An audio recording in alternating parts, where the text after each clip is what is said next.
أعوذ بالله السميع العليم من الشيطان اللعين الرجيم بسم الله الرحمن الرحيم وصلى الله على الفاتح الكاتمي وعلى آله وقدره ومقدار العظيم.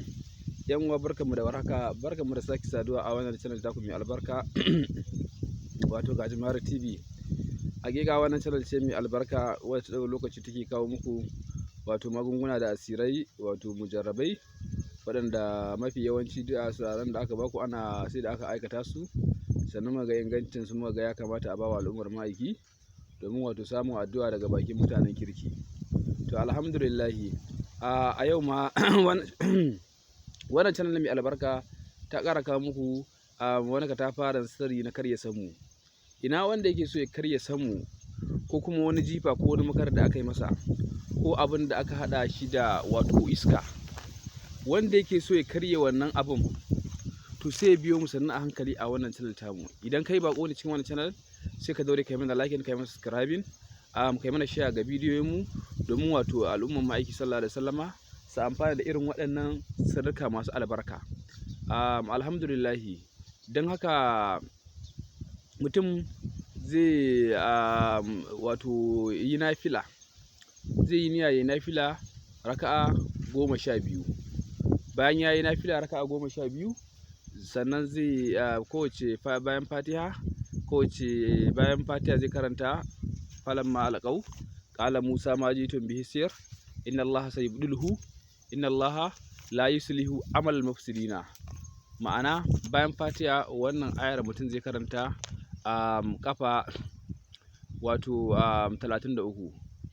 bayan ya idar da wannan raka'o'in kafa 10, wannan raka'a 12, ma'ana sallama 6 kenan, sai ya dauki carbi sai lazimin falaki da nasi, zai lazimin falaki da nasi kafa 333.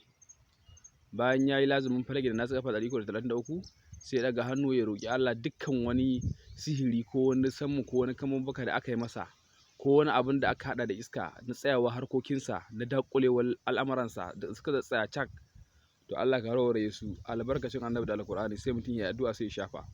Daga shi wannan aikin haka mutum zai maimaita shi tsawon kwana 3.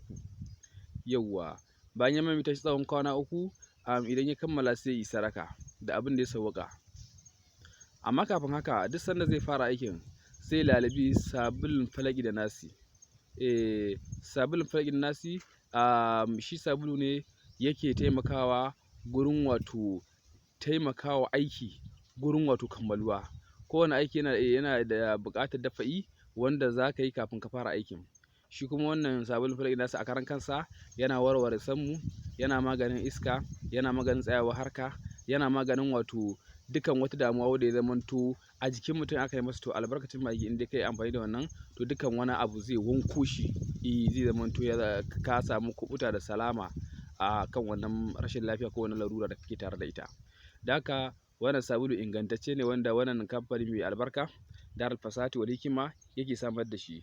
Da haka waɗanda suke neman wannan sabulu ko wanda suke neman ƙarin bayani a cikin wannan bidiyo namu za su iya mana message ko kuma su bi mu ta wato WhatsApp number namu 081 05 87 82 36 domin su ƙara samun ƙarin bayani.